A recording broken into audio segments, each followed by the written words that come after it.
اللہ الرحمن الرحیم۔ السلام علیکم ناظرین، نوائے وقت ٹوڈے میں خوش آمدید اور صبح بخیر۔ میں ہوں احتشام الرحمن۔ پروگرام کا آغاز کرتے ہیں کتاب ہدایت سے۔ اللہ کے نام سے جو بے انتہا مہربان رحم فرمانے والا ہے۔ اے ایمان والو، تمہاری کچھ بیویاں اور تمہارے کچھ بچے تمہارے دشمن ہیں، پس ہوشیار رہو ان سے، اور اگر تم عفو و درگزر سے کام لو اور بخش دو تو بلا شبہ اللہ تعالیٰ غفور الرحیم ہے۔ بے شک تمہارے مال اور تمہاری اولاد بڑی آزمائش ہیں، اور اللہ ہی ہے جس کے پاس اجر عظیم ہے۔ سورہ التغابن کی آیات 14 اور 15 کا ترجمہ آپ کے سامنے پیش کیا گیا۔ اللہ رب العزت سے دعا ہے کہ اللہ پاک ہم سب کو قرآن پاک سمجھ کر پڑھنے، اس کا ادب اور احترام کرنے، اس پر عمل کرنے کی بھی مجھے بھی اور آپ کو ہم سب کو توفیق عطا فرما دے۔ آج جمعرات ہے، 28 ربیع الثانی 1433 ہجری، 22 مارچ سن 2012 ہے، اور آج کے معزز مہمان کا تعارف آپ سے ایک رائے دیتے ہیں۔ محترم جناب فضل حسین آوان صاحب آج ہمارے ساتھ اسٹوڈیوز میں تشریف فرما ہے۔ فضل صاحب السلام علیکم، بہت خوش آمدید۔ وعلیکم السلام، بہت شکریہ۔ کیسے مزاج ہیں آپ کے؟ الحمدللہ۔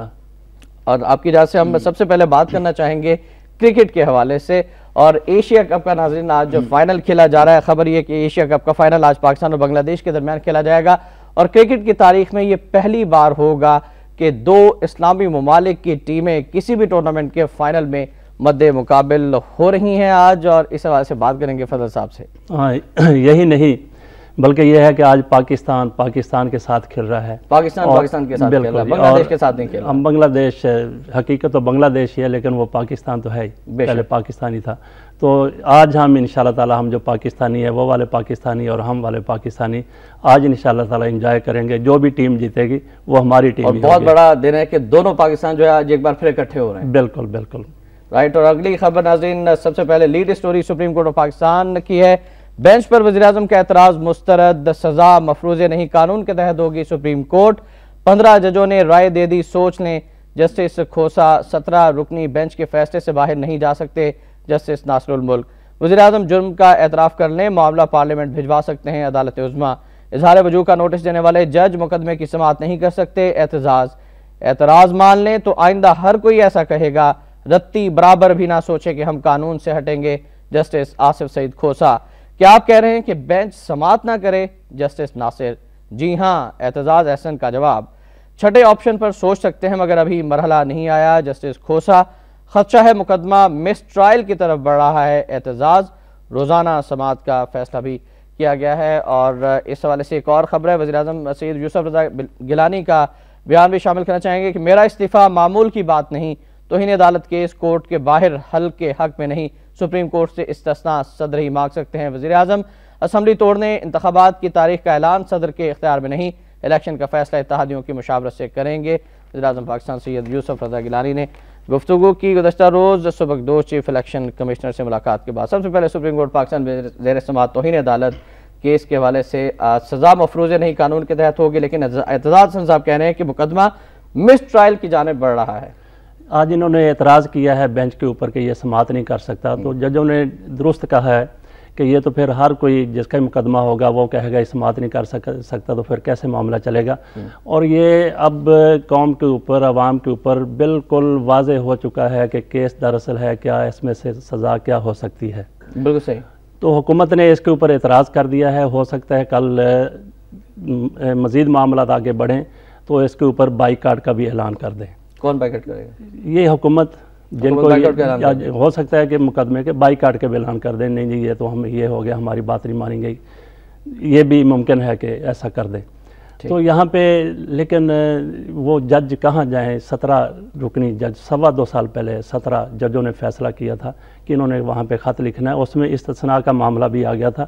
ان سے بڑا تو کوئی قانون دان نہیں ہے جج وہاں پہ بیٹھے ہوئے ہیں۔ پہلے 7 جج صاحبان، پھر 8 جج صاحبان۔ ہاں جی، یہ بات 15 ٹوٹل جج صاحبان، کل یہ جو مقدمے کی سماعت کے دوران بات بھی سامنے آئی، 15 جج صاحبان یہ تو کل کی بات ہے متفق کے طور پر کہہ چکے۔ جی یہ تو کل کی بات ہے، لیکن جو مقدمہ بیسک جو فیصلہ ہوا تھا، بنیادی فیصلہ ہوا تھا دسمبر 2009 میں، اس میں ان کو پتا تھا کہ صدر کو استثناء، انہوں نے استثناء ختم کر کے ہی کہا تھا کہ ان کو آپ خط لکھیں۔ تو یہاں پہ جو یہ مقدمہ ہمیں لٹکتا ہوا نظر آ رہا ہے، اس میں بھی کچھ وجوہات ہیں۔ یہ وہ عدالت نہیں ہے جو قاضی شرح کی عدالت تھی، وہ تقریباً 90 سال۔ انتہائی معذرت کے ساتھ آپ کو انٹرپٹ کرنا چاہوں گا، ہمیں ایک کمرشل بریک کے لیے جانا ہوتا ہے ناظرین، بریک سے واپس آئیں گے تو یہیں سے گفتگو کا دوبارہ آغاز کریں گے، آپ ہمارے ساتھ رہیے گا۔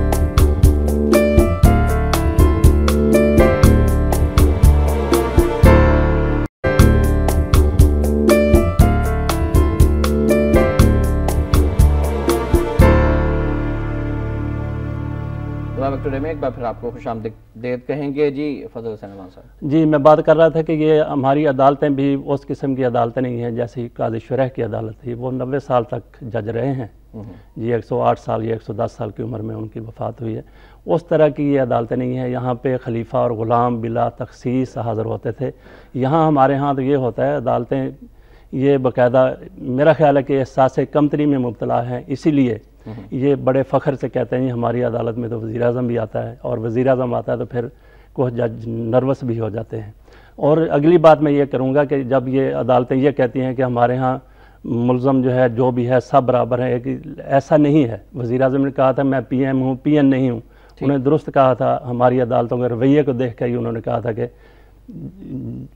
میں پی ایم ہوں, پی این نہیں ہوں. آج ہی ایک خبر لگی ہوئی ہے کہ ایک جج کی عدالت میں تھانے دار حاضر ہوا تو اس نے مسکرایا تو اس کو گرفتار کروا دیا گیا. کیا وزیر اعظم کے ساتھ بھی اسی تھانے دار کی طرح کا سلوک ہو سکتا ہے؟ اگر ہو سکتا ہے تو پھر ہم کہیں گے یہ قاضی شرح والی عدالت ہے. ٹھیک. لیکن کل ایک اور بحث بھی ہوئی ہے, تھوڑی سی وہ خبر بھی دینا چاہوں گا اپنے ناظرین تک, کہ ایک عدالت میڈیا نے لگا رکھی ہے. یہ اعتزاز احسن صاحب نے کہا ہے, جس کے جواب میں جسٹس ناصر الملک نے کہا کہ میڈیا کی بات چھوڑے, اپنے دلائل پر آئے. میڈیا کا ایک فائدہ یہ ہے کہ آپ کو یہاں سننے سے پہلے وہاں سن لیتے ہیں. میڈیا نے عدالت لگا رکھی ہے. اعتزاز احسن صاحب کو اس پہ بہت اعتراض ہے کہ میڈیا میں ان کے حوالے سے بات کیوں ہوتی ہے. جب اعتزاز احسن صاحب چیف جسٹس کے ڈرائیور تھے ان دنوں میڈیا آگے تھا, ان دنوں میڈیا ٹھیک تھا. آج میڈیا دوسری بات کر رہا ہے, بلکہ دوسری بات نہیں کر رہا. میڈیا اس وقت بھی حق کی بات کرتا تھا, آج بھی حق کی بات کرتا ہے. لیکن جن لوگوں کے لیے جو اپنے حق کو حق سمجھتے ہیں وہ دوسری بات سننے کے لیے تیار نہیں ہے. یہ برداشت کا, یہ ایسا تحمل کا برداشت کا تو مظاہرہ ہونا چاہیے, عمل بھی ہونا چاہیے, رویہ بھی ہونا چاہیے برداشت کا. تو عدم برداشت کی وجہ سے یہ ساری باتیں ہوتی ہیں. جس کو میڈیا کی بات اپنے حق میں نظر آتی ہے وہ تو میڈیا کو زندہ بات کہتا ہے. لیکن میڈیا عموماً حق کی بات ہی کرتا ہے, لیکن جس کو وہ سمجھتے ہیں کہ ہمارے حق میں نہیں ہے وہ پھر میڈیا کے اوپر تنقید کرتے ہیں. جی میڈیا ٹرائل ہو رہا ہے, یہ ہو رہا ہے, وہ ہو رہا ہے, جس طرح کی اعتزاز صاحب نے. آج بھی ہم دیکھیں کہ وہ مختلف میڈیا کے اداروں کے ساتھ جو سلوک ہو رہا ہے, کراچی کے حوالے سے اگر بات کریں جس طرح کا سلوک ہو رہا ہے, اس پر آپ کیا کہیں گے؟ بالکل جی, کسی بھی میڈیا جو ہے وہ تو ہمارے معاشرے کا, ہماری قوم کا آئینہ ہے. وہ تو وہی چیز دکھائے گا جو آئینہ تو کبھی جھوٹ نہیں بولتا. تو اس کے لیے بالکل یہ برداشت ہونا چاہیے, تحمل ہونا چاہیے. بالکل جی, میڈیا کے خلاف جو بھی کوئی کارروائی ناجائز کرتا ہے, غلط کرتا ہے, وہ قابل مذمت ہے. بالکل صحیح. اور اگلی ناظرین خبر پر جانا چاہیں گے, بات کریں گے پاک امریکہ تعلقات کے حوالے سے. اور پاکستان کی پارلیمنٹ میں تو بحث کا آغاز ہونے جا رہا ہے, اور پارلیمانی کمیٹی کی جانب سے 40 سفارشات بھی پیش کی گئی ہیں. لیکن امریکیوں کا موڈ کیا ہے, امریکیوں کی باڈی لینگویج کیا ہے, ان کی زبان کیا ہے, وہ بھی سن لیجئے. کہ پاکستان دہشت گردی کے خلاف جنگ کے لیے بدستور خطرہ ہے, یہ کہنا ہے جنرل ایلن کا. ڈرون حملے ہماری سلامتی کے لیے انتہائی اہم ہے. امریکی سینیٹرز پاکستانی اپنے پاؤں پر کھڑے ہوں, ہماری طرف نہ دیکھیں. کیمرون منٹر, افغانستان میں فوج کم نہ کی جائے. امریکی جنرل, دہشت گردی کے خلاف لڑائی پاکستان امریکہ کے مفاد میں ہے. ہیلری, معافی مانگنے کے پاکستانی مطالبے پر خاموشی. سلالہ حملہ غلطی تھا, امریکی سفیر. اور اسی حوالے سے ہم بات کرنا چاہیں گے محترم فضل صاحب سے, کہ فضل صاحب پوری پاکستانی قوم متفق ہے, یک آواز ہے کہ امریکہ کی اس جنگ سے نکلا جائے. اور یہ نام نہاد جنگ جسے بش نے یہ کہا تھا کہ یہ صلیبی جنگ ہے, مسلمانوں کے خلاف شروع کی تھی, کوئی فائدہ نہیں ہوا. پاکستان کے اندر دہشت گردی کی بنیاد ہی یہ جنگ ہے, اور سب سے بڑا دہشت گرد امریکہ ہے. لیکن آج بھی ہم یہ کہہ رہے ہیں پارلیمانی کمیٹی کی سفارشات میں یہ جنگ جاری رہے گی, اور نیٹو سپلائی بحال کرنے کے لیے مختلف ہیلے بہانے کیے جا رہے ہیں. ریلوے سے بحال کر دیں جی, یہ کر دیں جی, وہ کر دیں, یہ ٹیکس لگا دیں. لیکن امریکیوں کی زبان آپ کے سامنے ہے. اچھا, اس میں 3 باتیں ہیں آج کی اس خبر میں. ایک تو ایلن نے کہا ہے, اس نے اپنی کانگریس کی کمیٹی کے اندر یہ بیان دیا ہے پاکستان کے حوالے سے کہ پاکستان سے اس جنگ کو خطرہ ہے.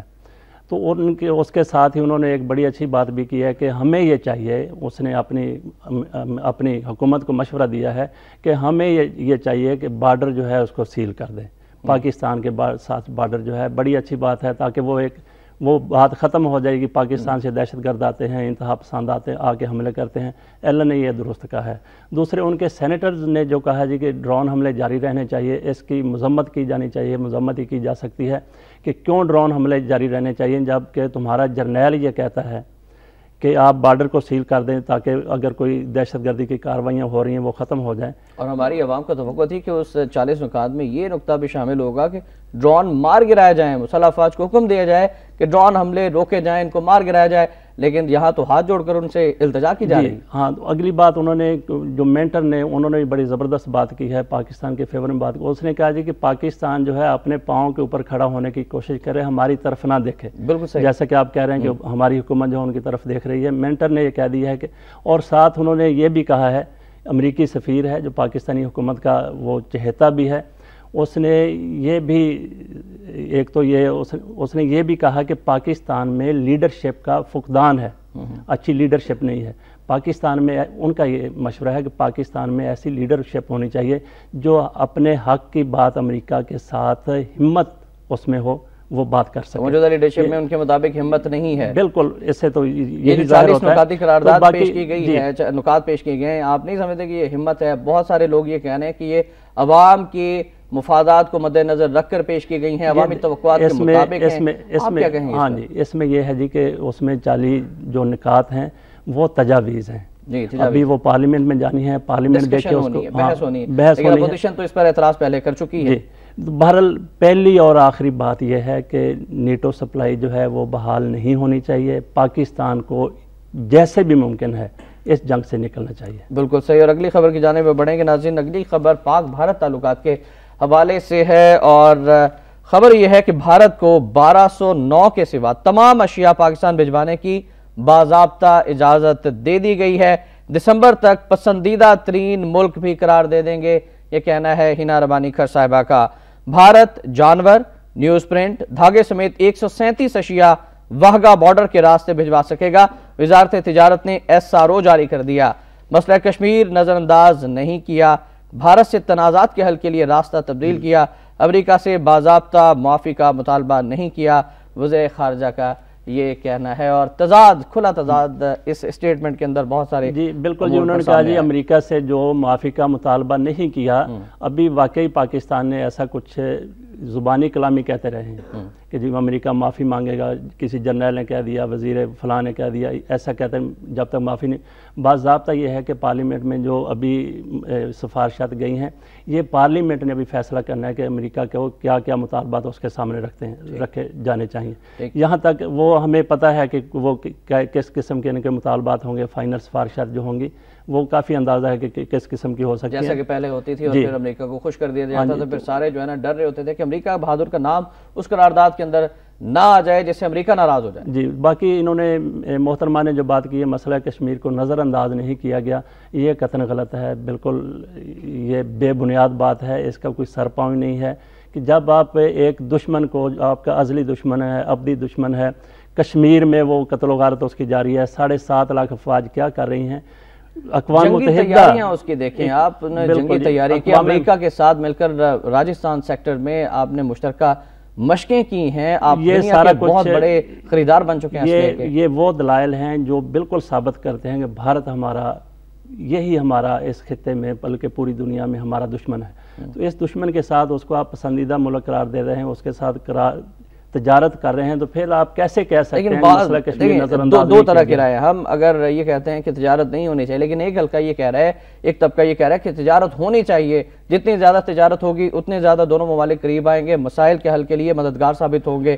اس کو آپ کس طرح سے دیکھتے ہیں؟ کیا کہیں گے؟ دونوں ممالک کو قریب آنا چاہیے. ہمسائے ہیں، ہمسائے بدلے نہیں جا سکتے، ان کے درمیان اچھے تعلقات ہونے چاہیے، تجارت ہونی، سب کچھ ہونا چاہیے. لیکن آپ دیکھو جیسے آپ کس ہمسائے کے ساتھ جو آپ کا جانی دشمن ہے، جو آپ کے اوپر حملے کے لیے تیاریاں کر رہے ہیں، امریکہ کر رہا ہے، امریکہ کی اس کو امداد حاصل ہے، جو بھی ہو سکتا ہے وہ پاکستان کے خلاف تیاریاں کر رہا ہے. جہاں تک یہ کہنا ہے کہ مسئلہ کشمیر نظر انداز نہیں کیا گیا، اور کس طریقے سے مسئلہ کشمیر کو نظر انداز کیا جانا ہے. لوگ بڑے خوش ہو رہے ہیں کہ پیاز سستا ہو گیا، پیاز 20 روپے کلو مل رہا ہے، ادرک جو ہے وہ 40-50 روپے کلو پہ مل رہا ہے، لہسن جو ہے وہ بھی 50-60 روپے کلو مل رہا ہے. یہ سارا کا سارا بھارت سے آ رہا ہے. بھارت سے کیلا بھی درآمد کیا جا رہا ہے. کیا صرف یہ چیزیں ہمیں خوش کرنے کے لیے اور مسئلہ کشمیر کو نظر انداز کر دیا جائے؟ ایسی تجارت کے اوپر لعنت بھیج دینی چاہیے جو آپ کی قومی امنگوں کے خلاف ہو، جو آپ کی غیرت کے خلاف ہو، جو آپ کی اہمیت کے خلاف ہو. ایسی تجارت کی قطعاً ضرورت ہے. فضل صاحب، دوسری جانب دیکھا جائے تو پاکستان کی زراعت پر کس حد تک اثر انداز ہوگا؟ یہ سارا کا سارا دارومدار پھر ایک طرف بھارت آپ کا پانی کھینچ رہا ہے، پانی چوری کر رہا ہے. کس طرح سے دیکھیں گے کیا ہوگا آئندہ آنے والے 10-15 سالوں میں پاکستان کا؟ یہ دیکھیں جی، اگر ہماری حکومتوں کا رویہ نہ بدلا تو بھارت یقیناً ہمیں وہ بنجر بنا دے گا، قحط سالی یہاں پہ ہوگی، خشک سالی یہاں پہ ہوگی. جس طرح سے انہوں نے 30 دریا جو کشمیر کے اندر بہتے ہیں ان کو انہوں نے انٹر کنیکٹ کرنے کا منصوبہ بنا لیا ریور لنک. اور اس کے علاوہ چناب اور بیاس جو پنجاب میں ہے، بیاس اس کو انٹر لنک جو پانی کا انہوں نے باقاعدہ اعلان کر چکے ہیں جی کہ 2020 تک بھارت اس قابل ہو جائے گا کہ پاکستان میں پانی کے قطرہ آنے دے یا نہ آنے دے. بلکہ یہ تو بات 2020 تک کی تھی، اب تو 2016 تک وہ جو انٹر لنک کر رہے ہیں دریا، تو یہ سارا کچھ تو پھر آپ کیسے کہہ سکتے ہیں جی کہ بھارت ہمارا خیر خواہ ہو سکتا ہے یا مسئلہ کشمیر نظر انداز نہیں کیا گیا؟ یقیناً جب ہم اس کو پسندیدہ ترین ملک قرار دے رہے ہیں، اس کے ساتھ تجارت ہائی پیمانے پر کر رہے ہیں، اس کا مطلب یہی ہے کہ ہم نے مسئلہ کشمیر کو، ہماری حکومت نے مسئلہ کشمیر کو نظر انداز کر دیا ہے. مطلب قوم کی آنکھوں میں دھول جھونکی جا رہی ہے. بالکل، اور یہی قوم سے بے وفائی ہے، اور شہدائے کشمیر اور جو آزادی کے شہداء ہیں ان کے خون کے ساتھ غداری بھی ہے. بالکل صحیح. اور لوڈ شیڈنگ کے حوالے سے ناظرین بات کر لیتے ہیں. خبر بھی شامل کرنا چاہیں گے کہ لوڈ شیڈنگ جاری، لاہور، شیخوپورہ، ننکانہ سمیت کئی شہروں میں مظاہرے، مسئلہ حل نہ ہوا تو ملک گیر شٹر ڈاؤن کریں گے، تاجروں کا اعلان. تاجروں نے انارکلی بازار 2 گھنٹے بند رکھا، ننکانہ میں سڑک بلاک، شیخوپورہ، فیصل آباد میں وابڈہ دفاتر کے باہر احتجاجی دھرنے. اور ایک اور خبر اور ایک اور بری خبر ہے، لیکن حکومت کی جانب سے مسلسل عوام پر بوجھ ڈالا جا رہا ہے، اور ایک اور بوجھ ڈالنے کی تیاریاں ہیں. وہ یہ ہے کہ 1 اپریل سے پیٹرول 7 روپے 68 پیسے فی لیٹر مزید مہنگا ہونے کا امکان ہے، اور اس پر ہم بات کریں گے محترم فضل صاحب سے. یہ مہنگا ہونے کے امکان نہیں بلکہ خدشہ ہے اور خطرہ ہے، اور ہو بھی جائے گا، کیونکہ فروری کے شروع میں انہوں نے کہا جو بجلی کے تیل کی قیمتوں میں اضافہ کیا تو قومی اسمبلی میں اس کے اوپر شدید احتجاج کیا گیا، اور متفقہ قرارداد بھی پاس کی گئی کہ اس کو اضافے کو واپس لیا جائے. وہ اضافہ تو کیا واپس لینا تھا، اگلے مہینے بھی اضافہ کر دیا گیا، اور اب پھر اضافے کی تیاری ہو رہی ہے. یہاں تک بجلی 14 روپے تک پہنچ چکا ہے، 14 روپے بلکہ اس سے کچھ زیادہ ہی ہو چکا ہے. ہاں جی، بجلی کے حوالے سے ایک تو بجلی ہے نہیں، 18 20 گھنٹے بجلی بند رہتی ہے، اوپر سے اس کی قیمتوں میں اضافہ کر دیا جاتا ہے. اور آپ کے یہ بھی ذہن میں، جو میرا بل رات کو مجھے موصول ہوا ہے اس میں انہوں نے 900 روپیہ بل ہے، یہ عام بات کر رہا ہوں، آپ کا بھی اتنا ہوگا، اور اس کے اوپر فیول ایڈجسٹمنٹ چارج 2200 روپے لگایا گیا ہے. جی بالکل. جب یہ بل آئیں گے، سامنے آئیں گے، بجلی ملتی نہیں ہے، بل سامنے آئیں گے تو لوگ مزید شدت کے ساتھ مشتعل ہو کے سڑکوں پہ نکل آئیں گے. آپ سمجھتے ہیں کہ ایسا لگتا ہے کہ بادی النظر میں پاکستان کی معیشت کو تباہ و برباد کرنے کی تیاریاں ہیں، پاکستان کے عوام پر مزید بوجھ ڈالنے کی تیاریاں ہیں، اور جو اعلان کیا گیا تھا اگر ہم 2008 میں دیکھیں کہ جمہوریت بہترین انتقام ہے، کیا عوام سے انتقام لیا؟ اچھا، یہ آپ نے جو بادی النظر کی بات کی ہے نا، تو ہماری سپریم کورٹ نے بھی کہا تھا جی کہ بادی النظر میں وزیر اعظم صاحب جو ہیں وہ دیانتدار نہیں رہے. میرے خیال بادی النظر لفظ ان کو دیکھ لینا چاہیے، ان کا بیہیویئر دیکھ لینا چاہیے، ان کے اوپر جو الزامات ہیں، جو کچھ کہا جا رہا ہے، بادی النظر کی ضرورت ہے. یہاں بھی جو آپ کہتے ہیں کہ معیشت تباہ ہو رہی ہے، بادی النظر میں نہیں، بالکل واضح ہے کہ معیشت تباہ نہیں ہو رہی، معیشت تباہ ہو چکی ہے. اور آنے والی حکومت جو ہے ان کے لیے یہ بڑے بڑے پہاڑ کھڑے کر کے جا رہے ہیں، ان کے لیے معیشت کو سنبھالنا، معاملات کو درست کرنا انتہائی مشکل ہو جائے گا. بالکل صحیح. شہباز شریف صاحب نے تہنیتی پیغام بھیجا ہے محترم مجید نظامی صاحب کو. اس حوالے سے خبر ہے پاکستانی صحافت میں محترم مجید نظامی جیسا دوسرا نام نظر نہیں آتا.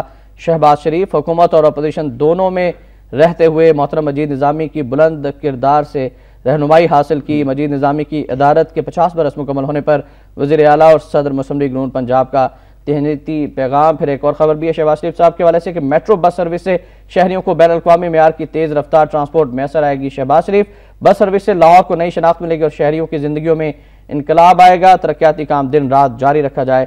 اجلاس سے خطاب. ہمیں ایک بریک پر جانا ہے، بریک سے واپس آئیں گے تو آپ کی رائے بھی ناظرین شامل کریں گے، اس پروگرام کا حصہ بنائیں گے آپ کی کالز کے ذریعے سے.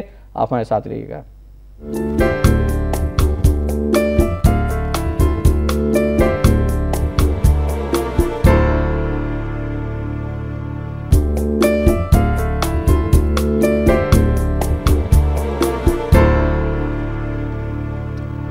نوائبک ٹوڈے میں ایک بار پھر آپ کو خوش آمدید کہتے ہیں ناظرین. ہمارا نمبر نوٹ فرما لیجئے، نمبر ہے 042-363-12169. آپ کال کر سکتے ہیں. محترم فضل حسین عوان صاحب اسٹوڈیوز میں ہیں اور آپ ان سے بات بھی کر سکتے ہیں. فضل حسین عوان صاحب کی جانب سے پہلے کالر شامل کرنا چاہیں گے. جی پہلے کالر ہیں رانا صاحب ہیں کراچی سے. السلام علیکم. جی السلام علیکم رانا صاحب، فرمائیے گا کیا کہنا چاہیں گے؟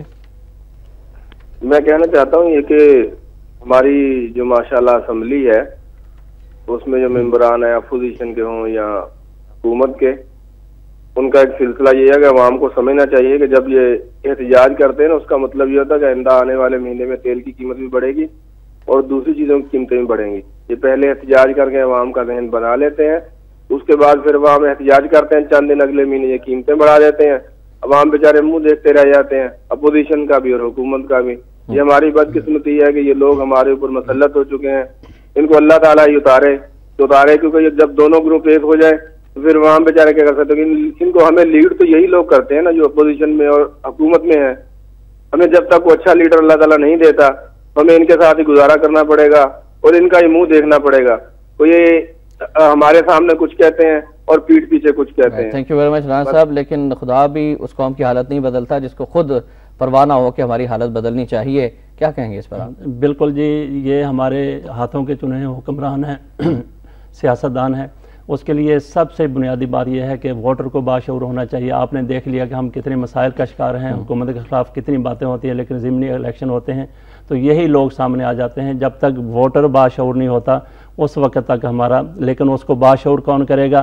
یہ بھی ایک معاملہ ہے، یہ بھی تو ان حکومتوں نے کرنا ہے، ان سیاستدانوں نے کرنا ہے۔ تو واقعی پھر ہم کیا کر سکتے ہیں اگر ہم نے اسی جمہوریت میڈیا کے اس پلیٹ فارم سے ہم بار بار اپنے ناظرین تک یہ میسج دیتے ہیں کہ ووٹ صحیح لوگوں کو دیں جو کہ آئندہ آنے والے دنوں میں آپ کے مسائل حل کریں، مسائل کم کریں۔ اس کا کوئی فائدہ نہیں ہے ووٹ سے اتنی وہ تبلیغ کرنے کا، اتنی باتیں کرنے کا، جب تک آپ کا ووٹر باشعور نہیں ہوگا۔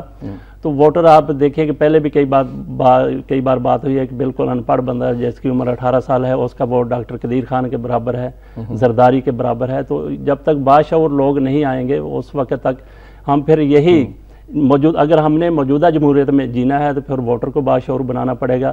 تو ادروائز تو پھر ان کی دعا ٹھیک ہے کہ اللہ تعالیٰ ہمیں کوئی اچھا حکمران دے دے۔ تنویر صاحب ہیں کراچی سے، السلام علیکم۔